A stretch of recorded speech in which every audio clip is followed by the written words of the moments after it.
నమస్తే, welcome to Mahi media. Doctor Babasaheb Ambedkar వర్ధంతి సందర్భంగా ఏపీ ముఖ్యమంత్రి నారా చంద్రబాబు నాయుడు, ప్రతిపక్ష వైఎస్ఆర్సీపీ పార్టీ నేత వైఎస్ జగన్మోహన్ రెడ్డి నివాళులు అర్పించారు.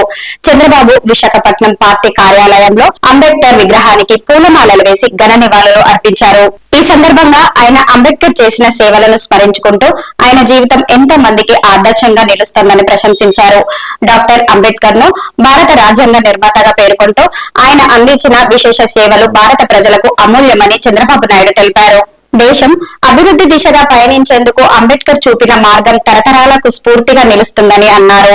దళిత జాతి సౌభాగ్యానికి, సమాజంలో గౌరవంగా నిలిచేందుకు ఆయన చేసిన కృషి మరవలేనిదని చంద్రబాబు నాయుడు అభిప్రాయపడ్డారు. మరోవైపు వైఎస్ఆర్సీపీ కేంద్ర కార్యాలయంలో అంబేద్కర్ చిత్రపటానికి మాజీ ముఖ్యమంత్రి, వైఎస్ఆర్సీపీ అధ్యక్షులు వైఎస్ జగన్మోహన్ రెడ్డి పూలమాలలు వేసి నివాళులు అర్పించారు.